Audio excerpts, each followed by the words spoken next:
Today is Friday, 15th November, and Donald Trump continues the work of forming his new administration. As I said, he's moving very, very quickly, even more quickly than most president-elects do. In fact, much more quickly than most president-elects do. His latest top appointment is that of Robert Kennedy Jr. to take over the Department of National Health. Again, a very, very controversial appointment with some people. What I would say is that I am acquainted with Robert Kennedy Jr. He said some very kind things publicly about me. I welcome his appointment. I wish him well in what he's trying to do. And perhaps equally interesting are some of the appointments that Donald Trump is now making to the Department of Justice. These are deputy attorney generals. I understand that they do not require confirmation by the Senate. It's clear that he's putting more of his own people into the Department of Justice as well. And I also predict, by the way, I don't think this is difficult to anticipate, that when he is inaugurated, after he is inaugurated, he's also going to take action to change the leadership of the FBI. Anyway, all of this is going on. He's also been speaking about foreign policy. He's actually made some comments about steps to end the war in Ukraine. And he has promised that he and his team will work hard to resolve the conflict in Ukraine to prevent further bloodshed. He's apparently made these comments at an America First Policy Institute gala in Mar-a-Lago.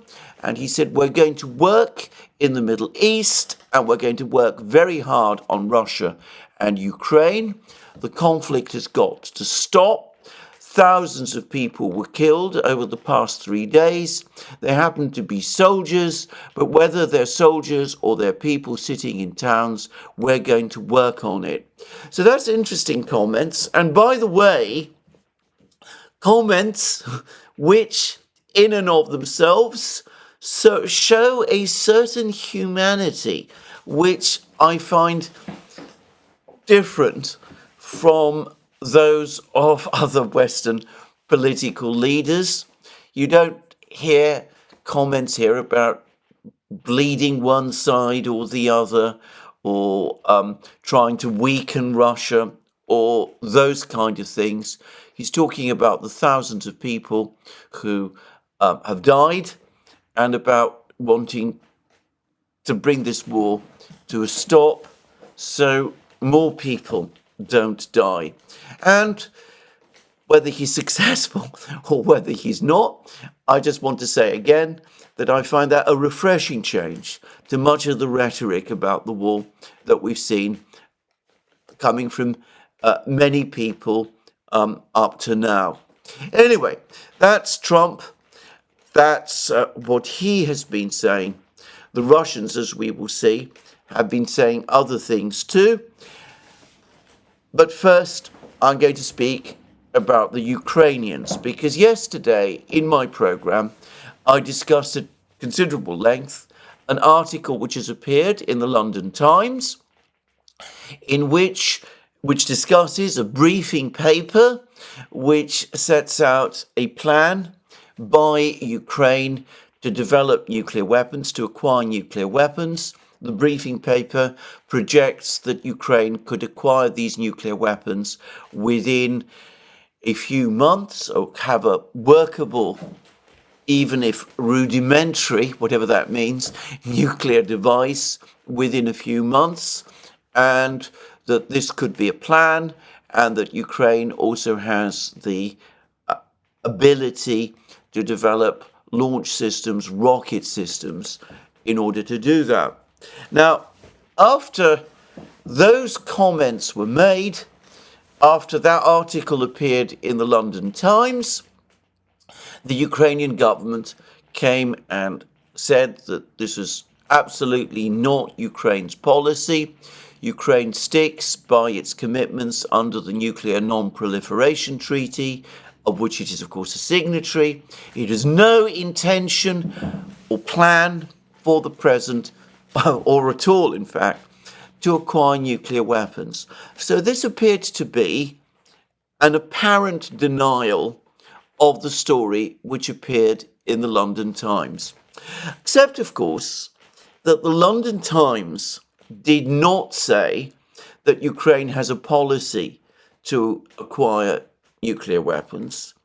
It just said that a briefing paper had been prepared and had been circulated to Zelensky's office and to the National Defense and Security Council of Ukraine, prepared by some technical experts from a particular institute, outlining how Ukraine could acquire nuclear weapons within a few months. So that was a briefing paper.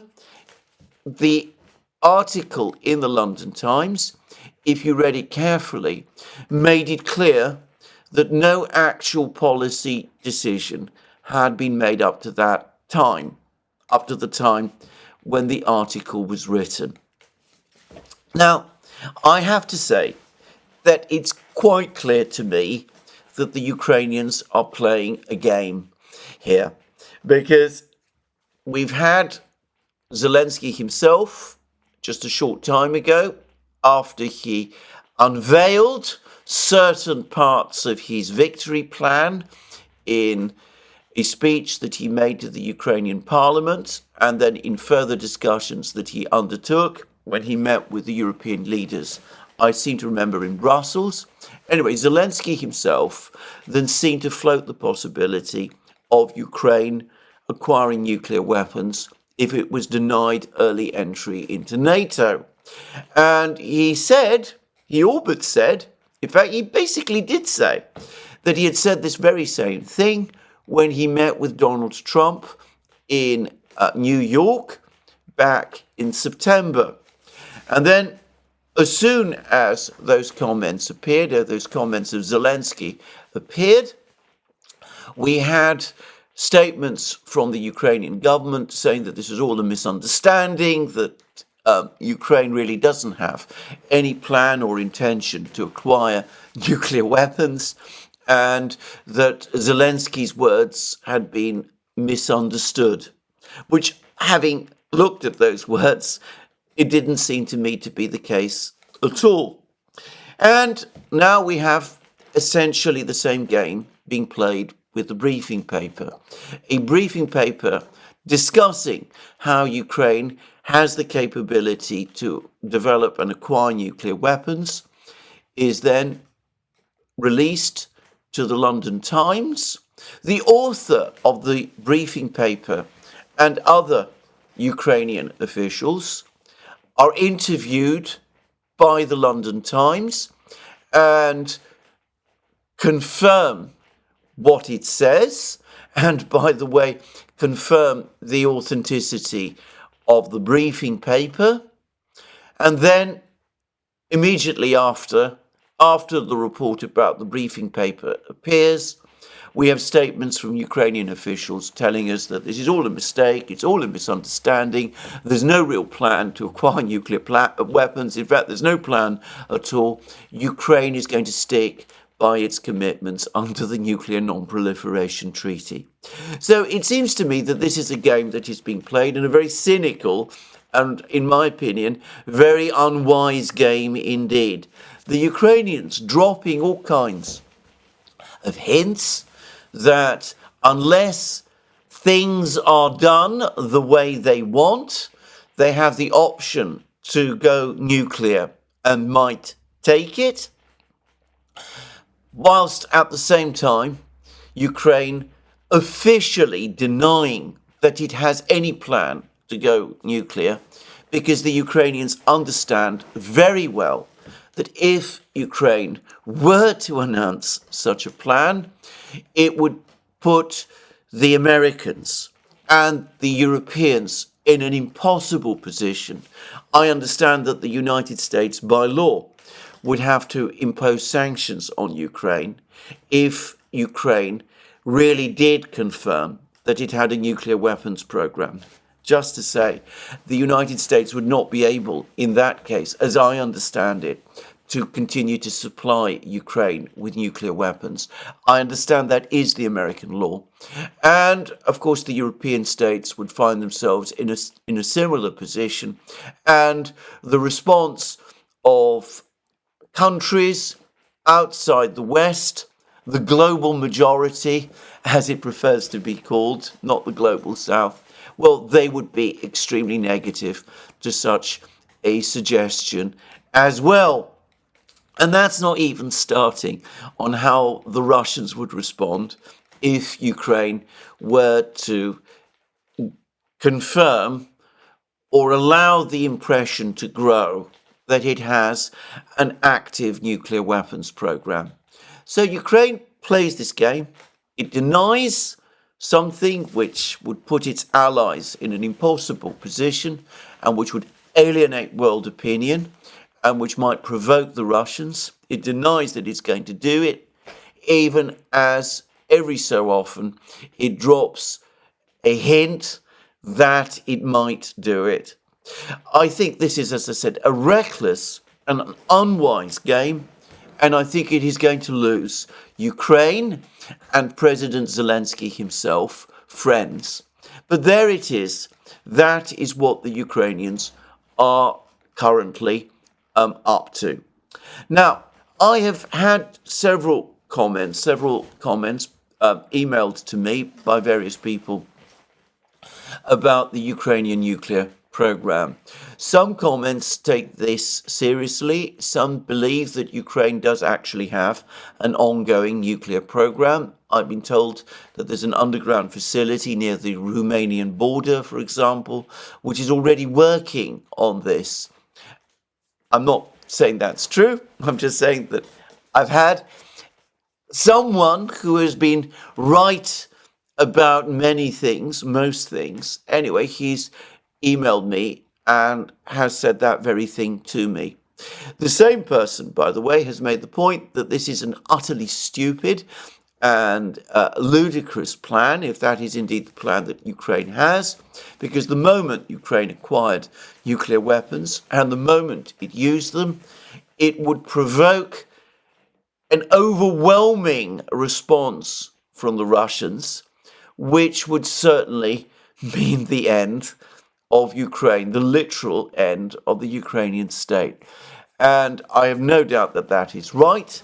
And as I said, this person who does think that the Ukrainians probably do have an active nuclear program, and by the way, are trying to develop new versions of the old Soviet Scud missile. I believe they're called the Luna, Luna missiles in Russia. That a missile system, by the way, that had its origins in the early 1950s, but that the Ukrainians are trying to modernize and create some kind of production line for these modernized missile systems, which might be capable of launching nuclear weapons, though I doubt that they would have a sufficient range to reach Moscow itself. But anyway, I'm not going to venture down those paths or discuss those kind of really rather terrifying scenarios.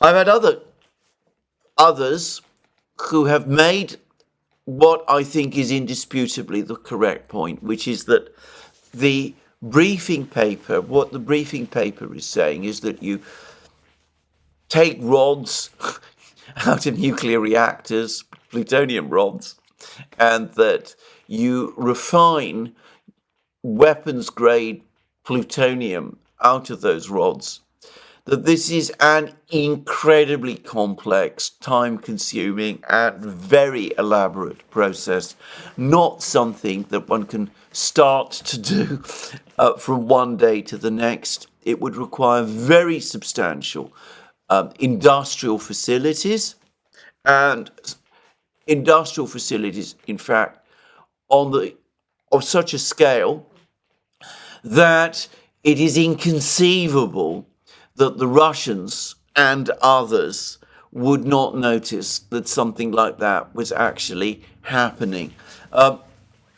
And this person also, I'm sure correctly, pointed out that it would certainly be wrong to think that if you have 7 tons of rods with plutonium, that you would end up with 7 tons of weapons grade plutonium that you could convert into a usable nuclear device.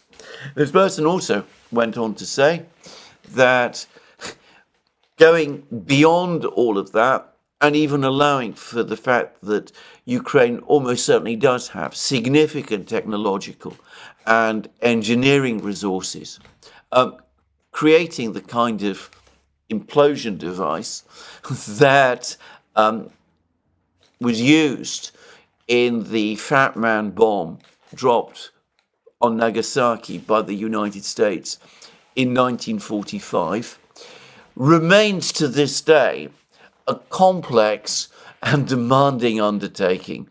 And again, it is most unlikely that the Ukrainians would be able to do that right away, that it would be something that they could do immediately within a period of just a few months, and without first undertaking a very, very substantial and prolonged, protracted test program. This person, again, to reiterate, does not say that Ukraine doesn't have the capability to do all of these things. It's just that he is skeptical that they have the capability to do this quickly. And I share that skepticism. I think if Ukraine were at peace, if there was no Russian missile and bombing strikes taking place across Ukraine at present, I think the Ukrainians could perhaps launch a program of that kind, and perhaps it would take them maybe 2, 3, 5 years, and they could find their way to developing a nuclear device on that basis, on the basis that this briefing article said. But that it is a massive stretch. It is incredibly far-fetched to think that the Ukrainians could do it within just a few months, unless, of course, going back to what my first source said, they have had an actual ongoing nuclear weapons program underway for some years already.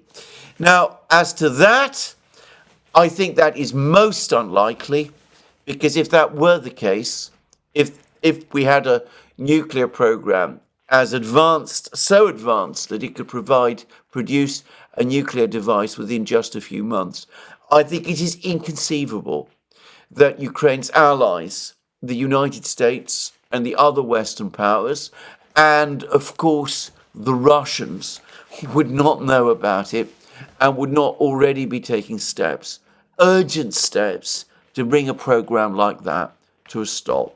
So those are my own views. What the Ukrainians are saying is, in my opinion, most probably bluff, even if they do have facilities in Romania, which I'm not disputing, by the way. But I doubt that they can do this in the kind of, I'm almost certain that they cannot do this in anything like the time scale that they're pretending. And for the record, I don't think that they have an ongoing program.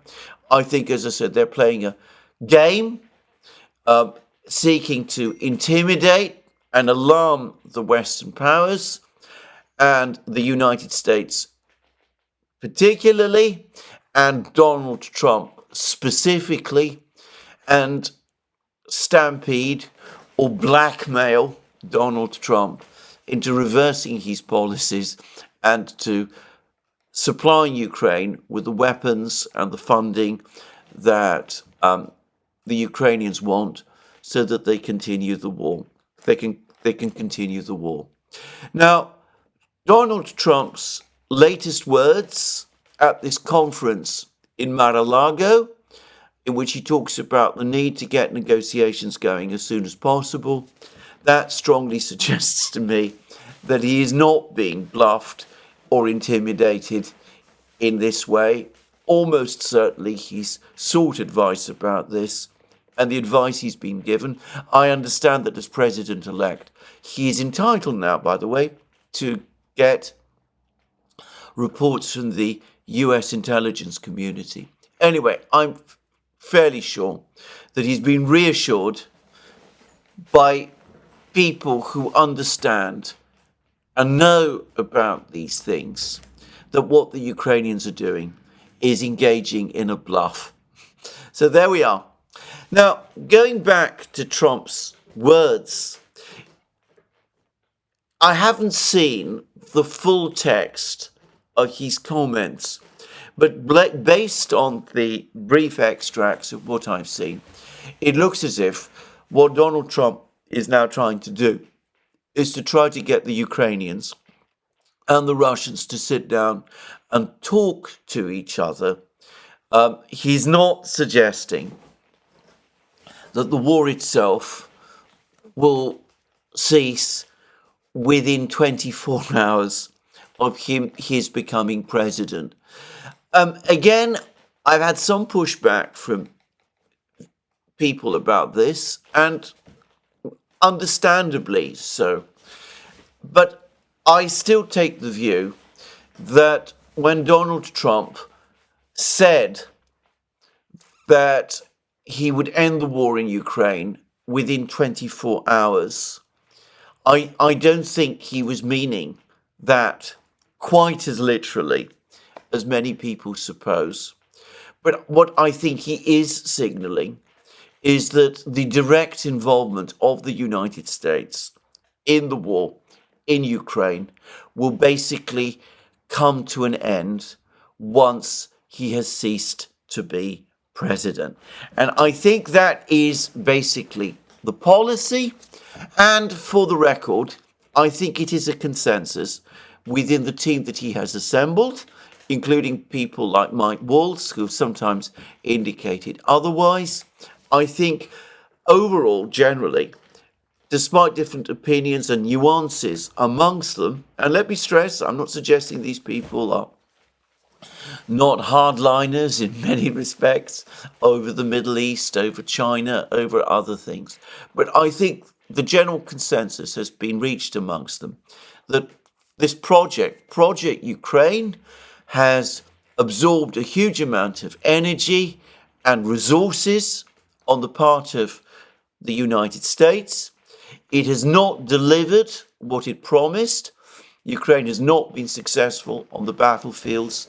There's been no economic collapse in Russia. President Putin is still very firmly in control of things in Moscow. The alliance, or at least not the alliance, the friendship, the strategic partnership between China and Russia has not been fractured. Taking a simple cost-benefit view, they have come to the collective view that the time has come to close the whole thing down. They don't feel invested in the project in the same way that the current administration does, and they are resisting falling for the sunk costs fallacy, the one which says that you've already invested so much in terms of funding and weapons and resources that you can't stop now. You have to just go on investing even more resources in what is clearly a project that is failing. So I think these people who do come from the business world, in many cases, not just Trump himself, but people like Vance, his vice president, and of course Elon Musk and Vivek Ramaswamy, I think in general, they see the situation. They say that this hasn't worked. It's a drain on American resources.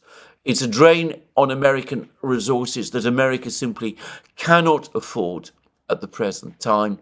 And for that reason, it needs to be closed down.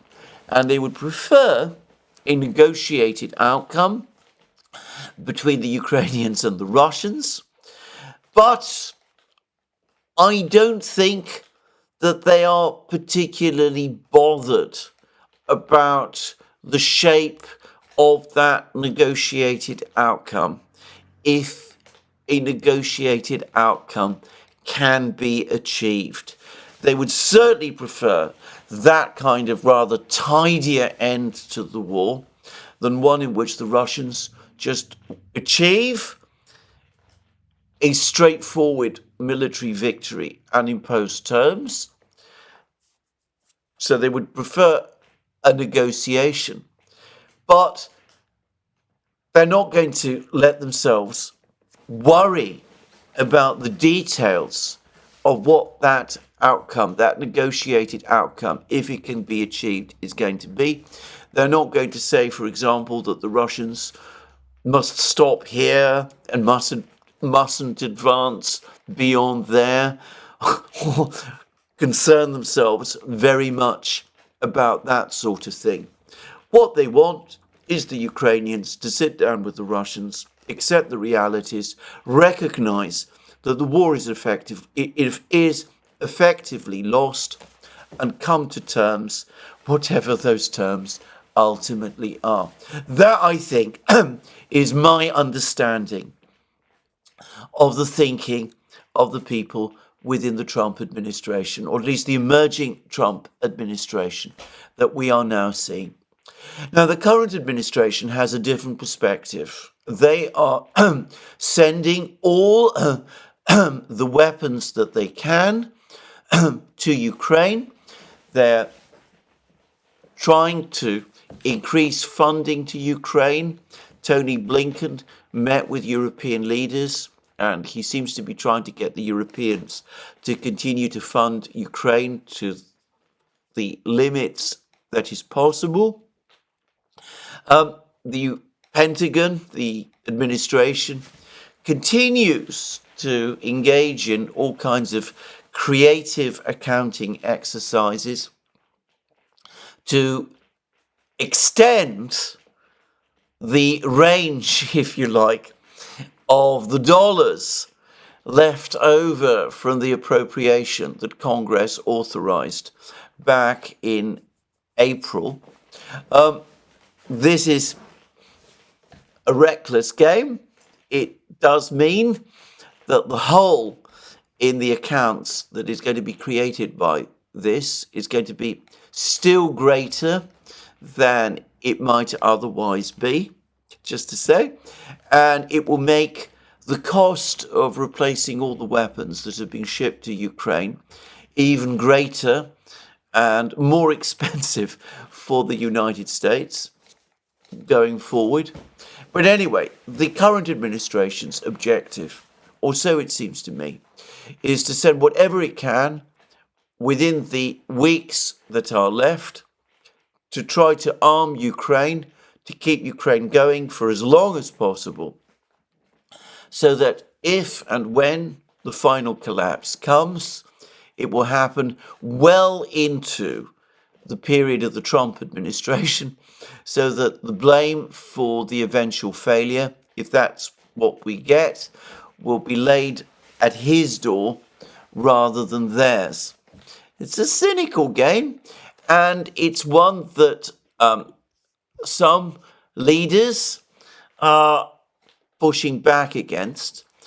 Viktor Orban, the Hungarian Prime Minister, has spoken out against it. He gave a radio interview in which he said this: "I'm not in a position to make judgments, but the US constitutional system seems somewhat odd to me.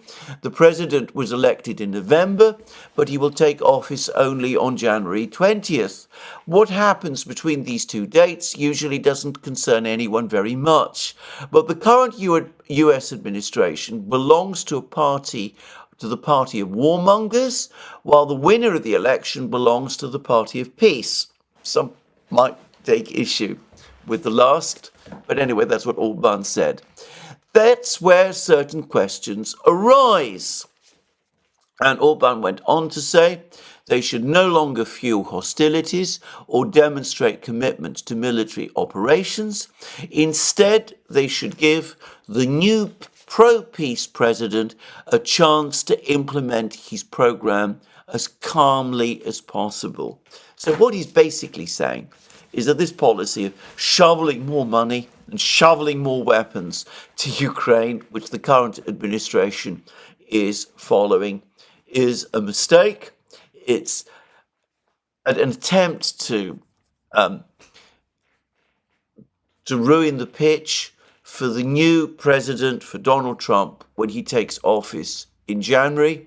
It's only going to prolong the war, lead to more thousands of soldiers being killed, and it is wrong. And I'm going to say I agree with him. I think that given that the current policy is unpopular with the American people, who have just elected a president whose public approach is to stop this, not only persisting with the policy, but doubling down on it over the next few weeks, seems to me to be strange, to say the least. And, well, it could poison relations between the incoming administration and the outgoing administration over the transition period. Biden, Trump had what appeared to be a relatively friendly meeting, lasted, I believe, an hour and a half. Ukraine was only discussed for 5 minutes, apparently, at the very end, with Trump making no commitments about Ukraine, and even Biden, so it seems, avoiding the issue. So at the moment, the relations between the outgoing and the incoming administration are, well, perhaps not cordial, but at least civil, going out of the way to make life difficult for the future president by keeping Project Ukraine going in the way that is currently happening, would seem to me to be bad for the transition. And of course, I don't really think it's appropriate for an existing president to work to make life more difficult for the incoming president. But those are my views. Those are Orban's views.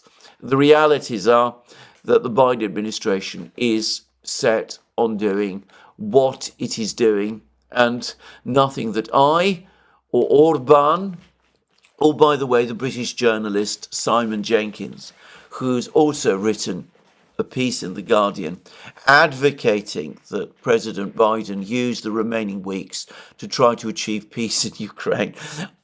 Well, I can confidently say that no one in the existing administration, not the president, not the vice president, not Jake Sullivan, not Tony Blinken, not Lloyd Austin, none of them are going to pay the slightest attention to what Orban, Jenkins, myself, and people like me think on this issue. They will go on shoveling weapons and money to Ukraine in just the way that they have been doing, and encouraging the Europeans to do the same thing.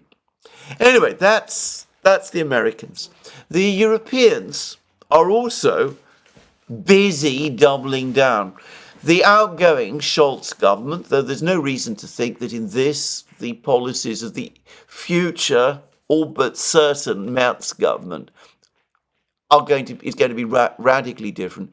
Anyway, the outgoing Scholz government, even as Olaf Scholz mumbles about the possibility of he's calling Putin, has apparently, though I haven't actually seen these words, floated the possibility of Ukraine accepting a solution rather like the one that Finland accepted after the end of the Second World War, where it remained neutral and on close terms with Russia, whilst preserving its independence. Anyway, apparently he's cited that as a possible future way forward for Ukraine.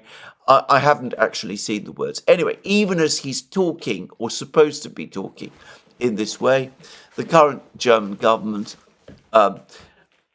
with no doubt Robert Habeck as economics minister playing a role, is now taking steps to stop, to prohibit the import of Russian oil through German ports, making the energy problems in Europe even worse. Now, I say that because it's not been very widely covered in the mainstream media, though there have been a couple of articles about it in the Financial Times. But it looks as if Europe could be facing significant problems in energy over the course of this winter. There are some speculations that the winter is going to be very cold, that supplies of LNG, liquefied natural gas, are not fully stable, that prices in the market for liquefied natural gas are likely to rise, and that there could be supply disruptions. The Austrian energy company, which still imports gas from Russia, has just won an arbitration award against Gazprom, the Russian gas export monopoly. I believe before the arbitration court in Stockholm. They're saying that Gazprom might might retaliate against this arbitration award by cutting back on gas supplies to Austria through the one remaining pipeline that still functions, which, as it happens, crosses Ukraine. And that this could put further pressure on the supply situation, the gas supply situation in Europe. Obviously, Russian gas is not as dominant in the European energy mix as it was, but it continues to have a presence. And of course, Russian oil has a significant presence. So, despite that, this energy company in Austria, despite the fact that it apparently acknowledges that winning an arbitration award against Gazprom in Stockholm might lead Gazprom to cut back on supplies of gas, went ahead and sought and obtained this arbitration award against Gazprom. And the German government, the current German government, and almost certainly the incoming German government, despite the fact that the energy situation in Europe this winter is looking tight and tense, appears to be determined to make it tighter and tenser still by prohibiting the import of Russian oil through German ports. The cumulative effect of all of this, I would have thought, would be to increase energy prices in Europe still further. That will, of course, make German and European exports less competitive on global markets. And, well, I would have thought that it would also put upward pressure on consumer and other prices in Europe, leading to higher inflation there, which, given the many problems in the European economy, and in the German economy in particular, the fact that we're looking now at an almost recession situation in Germany with significant contraction in the industrial sector, I would have thought that these decisions make little sense. But the Europeans remain committed to them. They seem to be determined to make the life of European citizens, of European businesses, still more difficult as they continue to press forward with a sanctions war that frankly makes no sense at all any longer. It's an exercise in making your own situation worse in order, presumably, to make the other sides better. I say that because, of course, if energy prices in Europe rise, that will result in a global rise in energy prices, which, by the way, might persuade the incoming administration to limit exports of gas and oil from the United States. I appreciate that is not apparently on anyone's agenda at the moment, but it has been done before.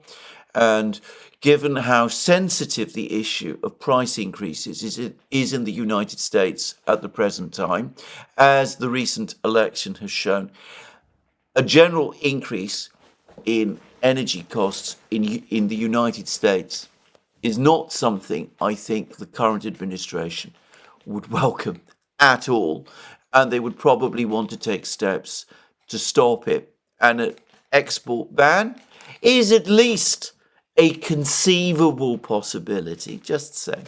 Well, if anything like that happens, if we start to see prices, energy prices rise in Europe, if we start to see the Americans making that much worse by restricting their own exports as they try to bring energy costs in the United States under control, well, of course, the major beneficiary from that will be the oil exporters, first and foremost, the Russians. But anyway, there we go. Now, Gazprom, by the way, has made some comments about all of this.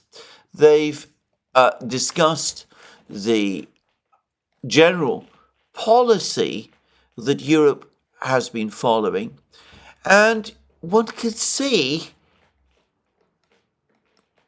in what Gazprom is saying a certain puzzlement about why the Europeans specifically persist in doing all of this to themselves.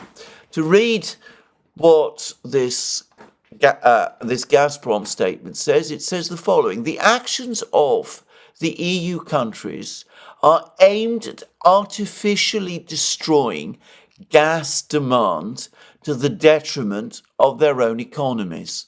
What Gazprom is saying is that the Europeans are closing down their energy-intensive industries. In other words, their heavy industries, the chemical industry, the iron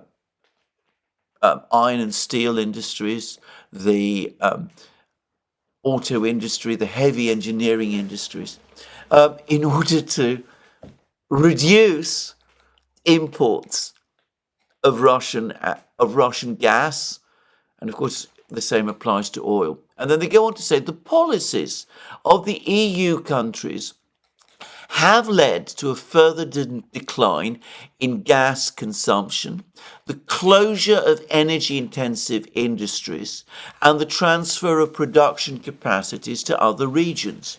European gas consumption will continue to decline. The rate of decline will depend in particular on future policy decisions.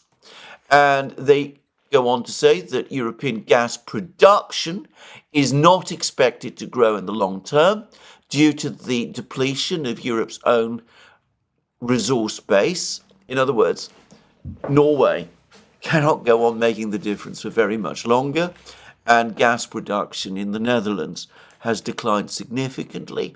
And then Gazprom goes on to say that as for global gas demand, according to the first preliminary estimates, gas consumption in January-October increased by 80 billion cubic meters year on year, and more than 70% of this increase was provided by Russia, China, and India.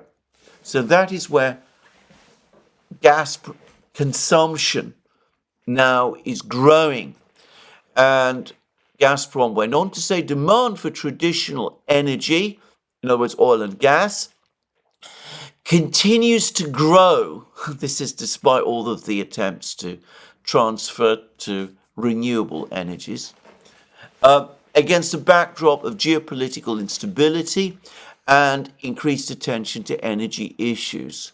The Central Asian countries of Kazakhstan, Uzbekistan, and Kyrgyzstan are also projected to increase gas consumption in 2024. In the long term, China is expected to continue to experience high consumption growth rates. China, in other words, will soon replace Europe as the main export market of Russian gas. And Gazprom continues, energy systems based on natural gas and long-term contractual relationships have proven their resilience, which is particularly valuable in the context of changing global markets. In the future, natural gas will play a fundamental role in the global energy sector. So what Gazprom is saying is that the Europeans are behaving, from Gazprom's point of view, irrationally, in order to reduce their dependence, as they like to say, on Russian gas. They're closing down their industries. Of course, that is reducing their consumption of gas. It is reducing demand for gas in European energy markets. But look at the cost. You're actually, in effect, deindustrializing yourself. And in the meantime, the high growth countries, China, India, Russia itself, they understand the importance of maintaining stable supplies based on long-term contracts, stable supplies first and foremost of pipeline gas, and that's what they're investing in, and their consumption of gas is growing. I would add that Putin also made in his Valdai speech the further point that even as the Europeans continue to talk about the importance of reducing carbon emissions, the fact that they are cutting back on consumption of gas, which has, relatively speaking, amongst fossil fuels, a relatively low carbon footprint, has thrown them back onto heavier reliance on coal, which of course has the higher carbon footprint. And again, Putin spoke about this as being essentially at least inconsistent and contradictory, if not frankly irrational. Putin, by the way, also said that because Russia heavily uses principally gas, or is increasingly using gas and nuclear power to make up its energy mix, its own carbon footprint is steadily falling. Just to say. Anyway, there we go. The Europeans persist in doing essentially the same thing as the Biden administration is doing, throwing more and more weapons and more money into the black hole, which is the conflict in Ukraine. The Europeans are doing that to themselves as well, but they're also busy, in order to sustain the economic war against the Russians, they're busy making their own energy situation and the energy position of their consumers in Europe more difficult, intensifying the processes of industrialization that are already taking place. The Russians, who, whatever one may think of them, have a very tough-minded and very practical view to these matters. They have consistently looked at these things very much from simple, hard-headed commercial self-interest. They are frankly baffled by all of this. And I think in China and in India, and by the way, in the United States also, they're probably baffled as well. But on any topic relating to Europe and Russia, it's very difficult any longer to discuss these things in the simple and straightforward way that the Russians are doing. I've read article after article recently in the European media, for example, criticizing Germany, criticizing Angela Merkel in particular for the supposedly excessive dependence of Germany on Russian gas. Importing Russian gas in the way that was done was the economically rational decision. Germany has many problems. Some of those problems do indeed go back to mistaken decisions taken during the Merkel era. I used to talk about them at the time. But obtaining steady, reliable supplies of gas from the country best geographically located to provide it, that was not economically irrational. On the contrary, it made complete sense. Anyway, there we are. That is what the Europeans are doing. Meanwhile, the Russians are talking and they're discussing further the whole situation in Ukraine, and they are discussing policy, Russian policy and perspectives in light of the recent election in the United States of Donald Trump. And Sergei Lavrov, the Russian foreign minister, has now given a very lengthy interview to a Russian channel, a channel apparently that seems to be mostly focused on answering the concerns of young people. Anyway, he's discussed Russian policy in Ukraine quite extensively and in a very interesting way. And one of the things he said, one of the very first points that he made, is one which, interestingly enough, was touched on by the Russian journalist Fyodor Lukyanov in an interview that Glenn Deason and myself have just undertaken with him, and which will be coming out on the Duran. I'm not going to say more about this absolutely fascinating interview. I would advise everybody here to watch it. It was a very interesting interview, giving many Russian perspectives on all kinds of things. But anyway, one point that Lukyanov made is that where the Western powers are concerned, first and foremost the United States, when the United States engages in a conflict, it does so apparently to achieve certain specific objectives, but always the Americans give themselves the option to walk away. They always have that option. They always have an exit strategy. They always ultimately, perhaps, return to an exit strategy. With Russia, it is different. The Russians are far less willing to start military adventures in any place, but when they do, they take it extremely seriously. And from a Russian perspective, the purpose of war, the objective in war, is not to achieve certain, often very nebulous objectives, but to achieve victory.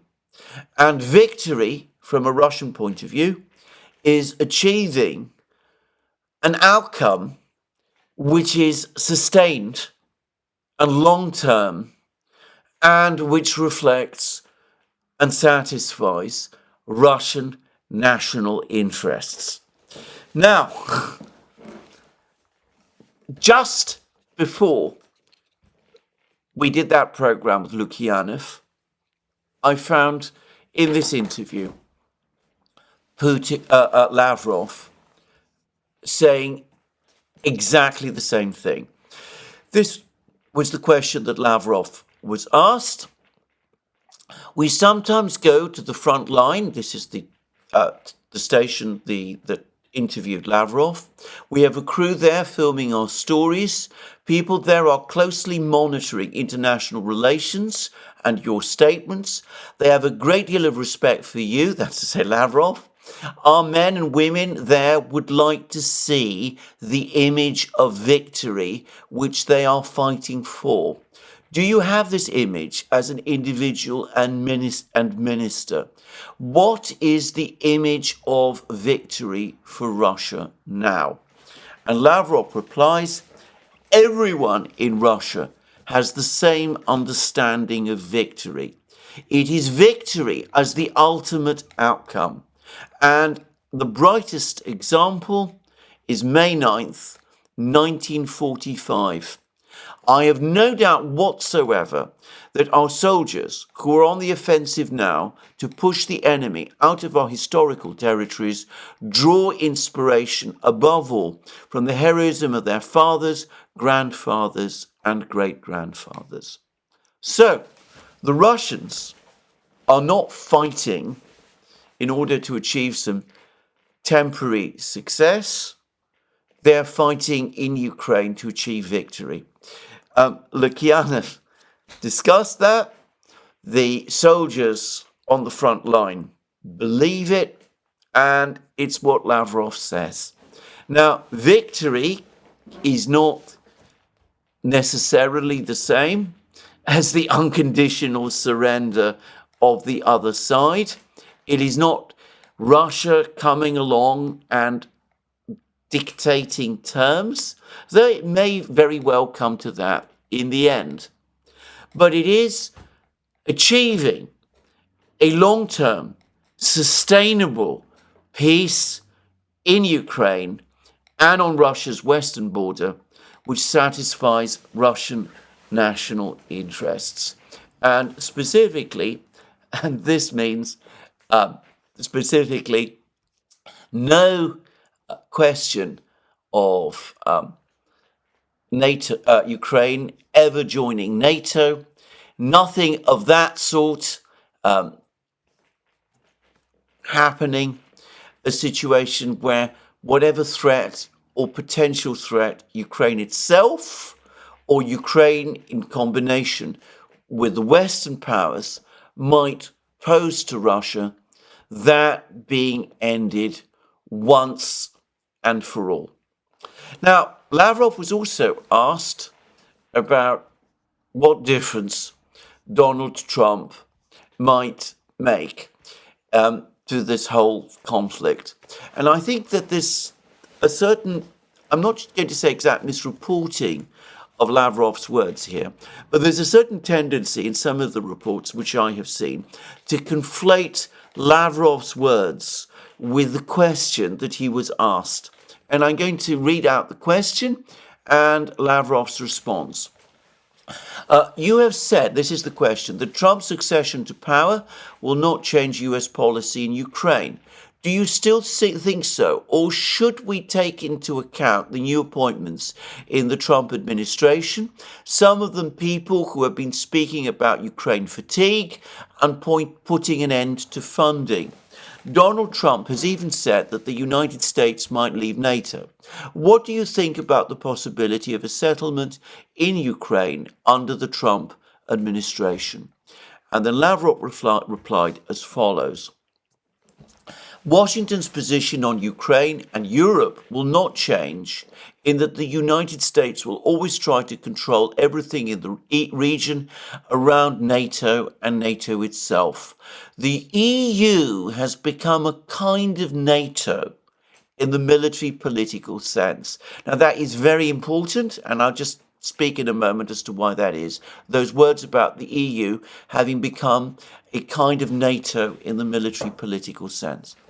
I won't try to guess how they would do this and how they would maintain control in the new conditions. Forms can vary, but I have no doubt whatsoever that they will try to control these processes. Some people have taken a more reasonable view of the situation in Ukraine, saying that a great deal has been lost and this loss will never be recovered, and so a freeze would be a solution in this situation. And that was Lavrov. And then the question came, Donald Trump has said that he will have it solved in 24 hours. And then Lavrov responded, that's not what I'm talking about. I don't want to focus on that. Those who now claim that they have made a U-turn and want to stop the war are actually talking about operations on the line of contact and a 10-year truce, after which they would look at what could be done. But this is just another version of the Minsk agreements, or even worse. The Minsk agreements were intended to be the final solution, but they didn't bother to accept them as such. To tell the truth, these agreements concerned a small part of Donbass, but it has not come about because Zelensky and Poroshenko before him were categorically against giving that part of Donbass, which would have remained Ukraine, a special status with a right to speak their native language. The West swallowed that, despite our numerous arguments about the root causes of the conflict, including the drawing of Ukraine into NATO and the deliberate legislative elimination of everything Russian. This program is too short to enumerate all the laws that prohibited Russian language education, etc. However, the point is that none of the Republicans who are voicing what is described as revolutionary ideas for ending the Ukrainian conflict have said that people in Ukraine must regain their right to speak, receive education themselves, and ensure the same for their children, as well as have access to information in the Russian language. We have said this on numerous occasions, and we will continue to do it. Western architects of a settlement in Ukraine have no regard for that. In my opinion, this means it is yet another fact proving that no US administration is different, that they feel good when Russia and its influence, as well as the Russian world, are weakened, because everything they do is ultimately aimed at suppressing Russia as a competitor. The Americans announced long ago that no state in the world must become more influential than the United States. That is the real reason their attitude to the Russian language, which is a vital human right, is very telling in this respect. So I think this basically sets out the Russian position fairly clearly. They're aware of the various things that Donald Trump and other people in the administration are saying. They believe that whatever the intention to end the conflict that may exist in the United States still is, the Americans will still, however, try to control the process, because that is what the Americans do, and no American will ever do otherwise. They may very well be right about that.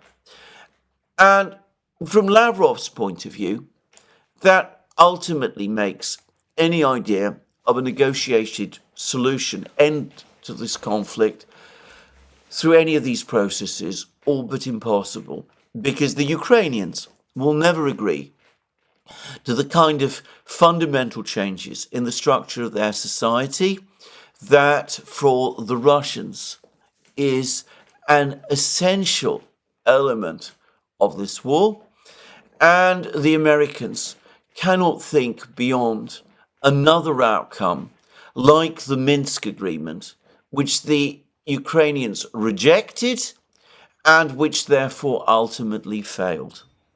So, given that the only talk that there is about freezes and ceasefires and things of that kind, given that the Russian objective is a long-term, sustainable resolution of this crisis in Ukraine, which is not going to just last for 1 year or 5 years or 10 or 20, but which will be permanent, securing once and for all Russia's western borders and the rights of Russians, ethnic Russians. Given that this is so, the war will continue until the Russians achieve a victory which will enable the Russians to achieve all of these things. Now that, it seems to me, is the Russian position. And again, they are trying to communicate this through interviews like this to the Americans, to the United States. They are prepared to sit down and talk, but they're not going to compromise on their essential interests. And Putin and Lavrov have laid out in detail what those are. Now, I take the view that we should take the Russians here at their word. I remember during the Syrian conflict, the Russians repeatedly said, when they intervened in Syria in 2015, that it was not their business and they were not going to play any role in any maneuver to try to replace Bashar al-Assad as president of Syria with someone else. That this was not something that the Russians do, and that they were absolutely not going to do that in Syria. And the Americans, as I very well remember, didn't believe it. They assumed that this was just a cynical game that the Russians were playing, that they didn't really have any genuine belief in those words, that they were using Assad, or the status of Assad, as some sort of card in a poker game that they were playing with the Americans. And the Americans, as I remember, 2015, 2016, even as the Russian military was helping Assad win the civil war in Syria against the insurgency there. Anyway, the Americans were coming along and talking to the Russians and making all kinds of proposals to the Russians and making all kinds of offers to the Russians and making all kinds of threats to the Russians in order to get the Russians to agree to some kind of political arrangement in Syria, which would result in Bashar al-Assad stepping down.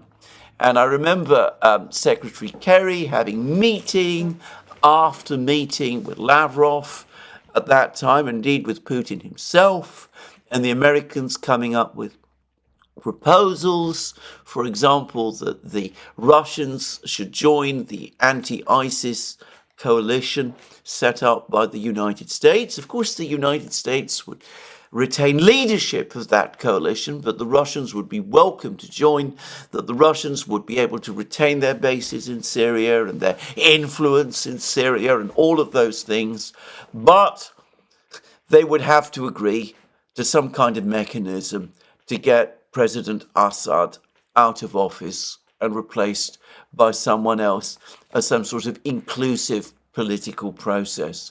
And I remember the Americans making more and more offers, and by the way, more and more threats, and sometimes backing those threats with all kinds of military actions on the periphery of the Syrian conflict, and then meeting with the Russians and coming away baffled and furious when the Russians invariably said no.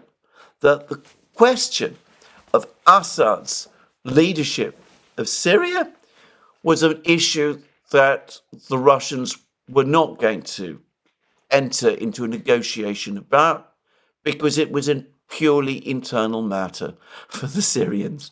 I remember how angry and baffled by it the Americans were. And I think it is a mistake to think that the Russians, when they say things such as they're saying now, that there can be no return to Minsk, to anything like Minsk, that they're serious about the fact that Ukraine cannot enter NATO, that this is not something that they're prepared to put off for 5, 10, 15 or 20 years. It must be taken completely off the table, that they do care about the rights of Russians inside Ukraine itself, that the question of the four regions really is no longer up for negotiation. I take the Russians on this seriously. I think that these assumptions that the Russians, when they say things like this, are simply being cynical, and that they can somehow be bullied or bribed into changing their position, is a profound mistake. And I think that anyone in the United States, people like Mike Waltz and Marco Rubio and others have sometimes spoken in this way. Anyone in the United States who thinks that the Russians can be bribed or bullied into shifting their position is making a profound mistake and is setting themselves up for a serious disappointment. Anyway, there we are. To repeat again, I don't think that Donald Trump himself is going to fall for this error. I think he understands at some level that it's best if it's left to the Europeans and to the Russians and the Ukrainians, and that it is not in the American interest to become too deeply involved. But maybe there are others clustered around him who are giving him different advice. And, well, my views are that that advice, if it is being given, is certainly wrong. Anyway, Lavrov has set it out. Putin has set it out.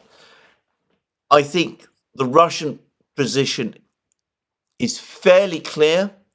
I don't think the Russians are going to retreat from it. And I would also quickly say that anybody else in Europe or elsewhere who thinks otherwise, or indeed in Russia itself, I think they're going to find that the Russians mean fully what they say. They've been brought to this point. From their point of view, they've been very flexible in the past. They feel that they're not in a position where they can show that kind of flexibility anymore, especially given the way they feel about the Minsk agreement and the way they feel that the Germans and the French especially tricked them to get the Minsk agreement, even as they quietly moved forward to give Ukraine time and space to rearm itself. So anyway, that's my own view about the situation. I'm going to just finish here by adding one thing further, which is that, of course, there's also the Ukrainians themselves to consider. I discussed in my program yesterday the various schemes and ideas about replacing Zelensky as president of Ukraine, perhaps by someone more malleable, someone like Zelensky. Personally, I don't think these plans will succeed. I think that trying to oust Zelensky from the position of president is going to be very, very difficult and very, very complicated, more difficult and complicated than some people imagine. And I think that ultimately it won't happen. And of course, so long as Zelensky himself remains in place, he is not going to agree to negotiations on anything like the lines that some people are suggesting. In fact, he's made that clear time after time, if only because, putting aside whatever convictions he has about this, if only because he knows that if negotiations like that do take place, if there is an end to the war along those sort of lines, politically, he himself is toast. He will not survive a negotiation, an outcome to the war of that kind as president of Ukraine, and he knows it. And for that reason, if that reason alone, he has set his face completely against it. So anyway, I've discussed this all at length, at some length, but anyway, we see what the Russians think. We've seen already many times what the Ukrainians think. And I do think we are gradually moving away from further involvement in the war by the United States, at least, that the Europeans, as I said, continue to dig themselves into an ever deeper hole. But I also think that anyone who thinks that negotiations can happen at this time that will lead to that kind of outcome is, I think, engaging in a certain degree of wishful thinking. Me to the subjects of the war and what is going on. I suspect that before long I'm going to do a program that is going to be more dedicated to going over the details of the fighting over the last couple of weeks. But suffice to say that the last 24 hours have been actually quite extraordinary in terms of the war. And we are now looking at a Russian offensive taking place in an organized way right across every part of the contact line.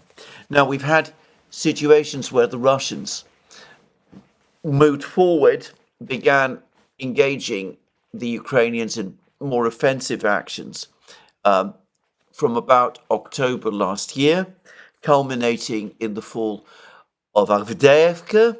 I remember that the Russian Defense Ministry spoke of them as being Russian defensive actions in which the Russians from time to time would take advantage of the situation in order to advance. And then a couple of weeks after Avdiivka fell, the then Russian Defense Minister Sergei Shoigu said that the Russians were now engaging in offensive actions, plural, in various places along the contact line.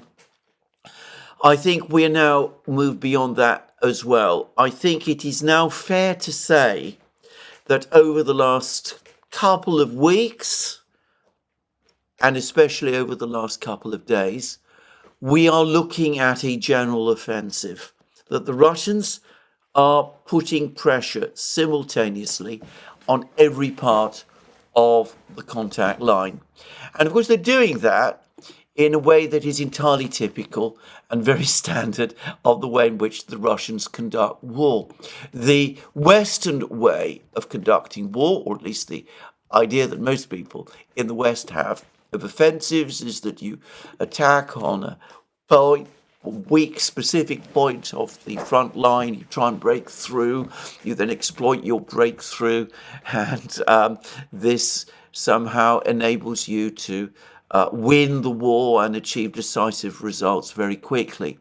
The Russians do not do it that way. They prefer an advance along a broad front. They put increasing pressure on their adversary. They create that way a cascade effect because their adversary cannot be strong in every place. And as that cascade effect develops, the crisis the enemy faces develops as well, and the collapse at some point inevitably comes, and that is when operations, rapid mobile operations deep into the enemy's rear can take place. So that's what we're seeing. So the first thing to say is that over the last couple of hours, we've had information that rather contradicted my assumption yesterday that the Russian advance into Kupiansk was essentially a raid and a reconnaissance in force. We've now had film from Kupiansk. Even as I make this program, there's still articles appearing originating in Ukraine that the Ukrainians successfully pushed the Russians out of Kupiansk. But in fact, reports from the Russians, but also film evidence provided by the Ukrainians, on the contrary, appears to confirm that the Russians have indeed broken into northeastern Kupiansk, that they occupy a significant part of this small town, the small town east of the Oskol River. This is the part of Kupiansk, it is east of the Oskol River, that the Russians occupy a significant part of the northeast of this area, east of the Oskol River, that they've dug in, that they appear to have sorted out their logistic problems, and no doubt over the next couple of days, once they fully consolidated and re-equipped, they'll be able to advance again. Now, Redovka, the Russian newspaper, had an interesting discussion of this battle. They said that it did originally begin as a reconnaissance.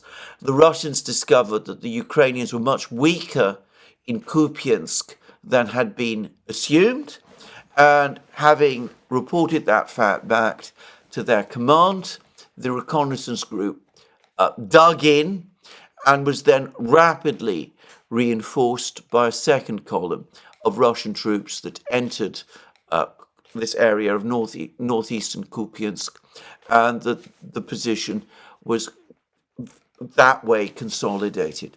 And it's apparently a force made up of paratroopers, Russian paratroopers, the type of soldiers that often spearhead this sort of advance.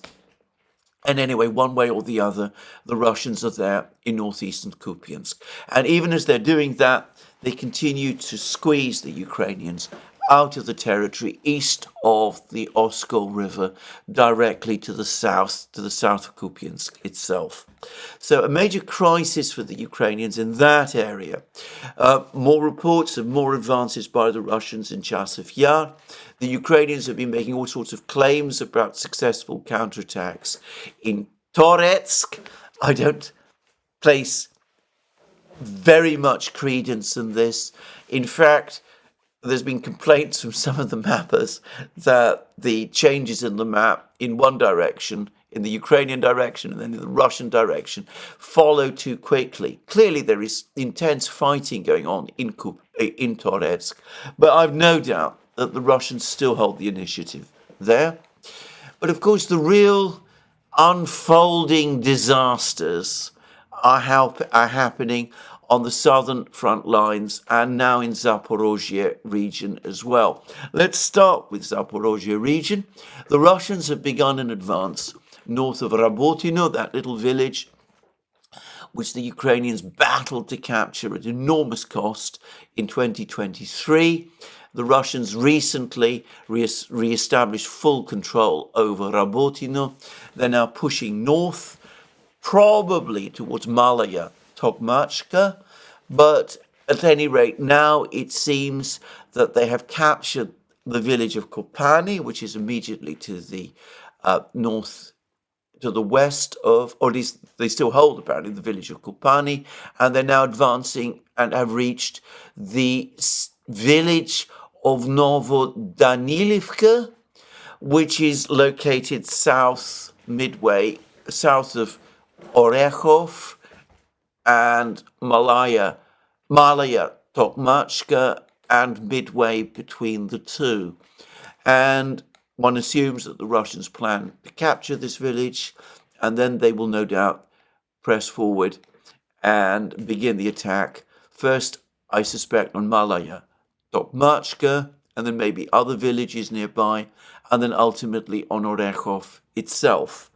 And this is an advance being carried out by group of forces Dnieper, the force commanded by General Teplinsky. Now, elsewhere, the Russians have also been making significant advances in the area around Velikaya Novosilka.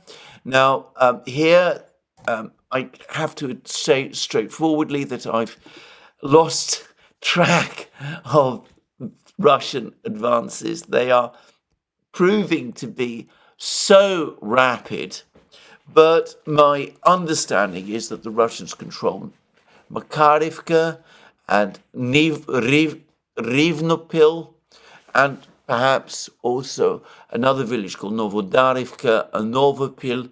One way or the other, it looks as if the road linking Velika Novosilka with the small town of Gulyapolye, a little to the west, is about to be cut, and Velikaya Novosilka looks as if the Russians are about to surround it And what usually happens when the Russians surround a place is that it quickly falls. Anyway, that is the situation there.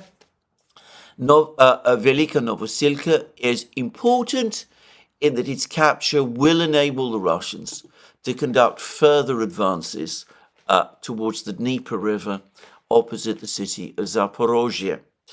Now, Kurachovo, here the story appears to be one of an increasingly chaotic Ukrainian retreat from the villages north of Bogoyevlenka, places like Ilinka and Yelizavetivka, and those places. In fact, there are some reports that some of these villages have already been abandoned by the Ukrainians.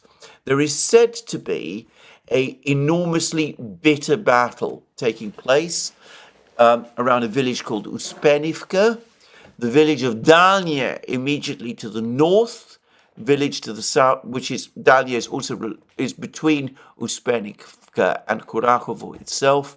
Anyway, it looks as if Dalnie is now under complete Russian control.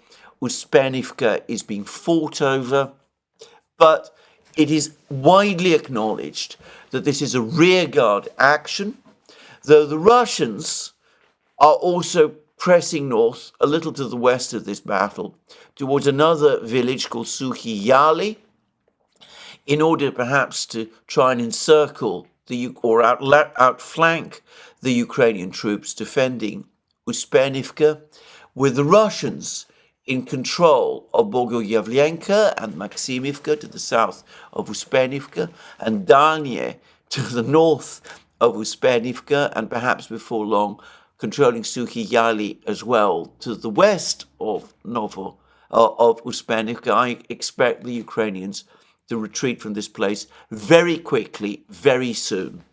And it seems that within Kurachovo itself, the Russians have now, as I said yesterday, consolidated control of the eastern section of Kurachovo, east of a little stream or ravine inside the town.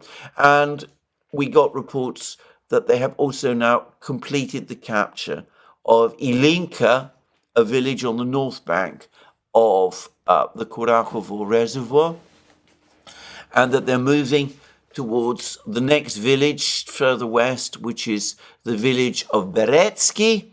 And then beyond Beretsky, they plan to capture another village, Stary Terny, at the western end of the Kurachovo Reservoir. And of course, they apparently still fighting to control the rather larger, more heavily fortified village of Sonsivka slightly to the north. All of these places are being fought over. They're being captured very fast.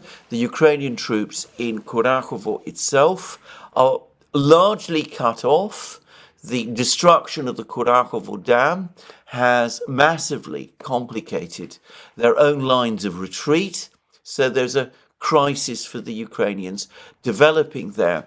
And my own view is that the direction of events around Kurachovo is not only very fast, but that Kurachovo itself will come under complete Russian control, probably within the next week. That's my guess. Now, elsewhere, the Russians are advancing west and north of Selidovo, which of course is this town that they captured about 3 weeks ago. They've now captured 2 villages to the northwest of Selidivko, Grigorivka and Petrivka, and all of this appears to be intended to consolidate control of the MO4 road that leads from Selidivko ultimately to Pakrovsk, and also potentially to cut off the Ukrainian troops defending places like Lysivka and Dachenske, a little to the north of these places. And it looks to me as if the ground is being prepared for an attack on Pakrovsk, probably at the end of this month or maybe over the course of December. So a major operational crisis for the Ukrainians there as well. I have not heard further news from the Kursk region, but I suspect that the situation there for the Ukrainians continues to deteriorate as well, especially since the Russian capture of the village of Plekhovo, south of Sudzha. So, to repeat again, the Russians are now conducting what has every appearance to me of a general offensive. If you go to the Ukrainian websites and Telegram channels, there is a mood which oscillates between depression, panic, and occasional outright hysteria.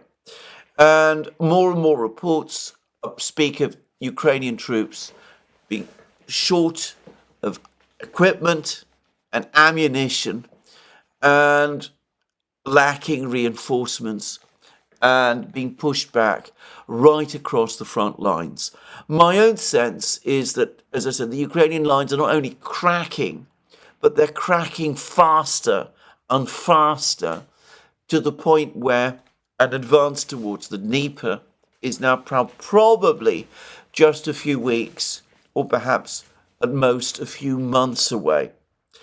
So that's my brief summary of the situation on the battlefronts. This is where I'm going to finish today's program. As I said, before long, maybe in my next program, I intend to do a more detailed breakdown of what is happening on the battle lines, on the battlefronts in Ukraine. To repeat again, the outcome of this war is no longer in any serious doubt. Any diplomatic effort to end this war needs to take that fact into account. And we see that Lavrov is talking about victory and about the fact that so far as the Russians are concerned, nothing short of that will do. Well, this is where I finish my program today. Let me remind you again, you can find all our programs on our various platforms, Locals, Rumble and X. You can also support our work via Patreon and Subscribestar and by going to our shop, links under this video. And last but not least, if you've liked this program, please remember to tick the like button and to check your subscription to this channel. That's me for today. More from me soon. Have a very good day.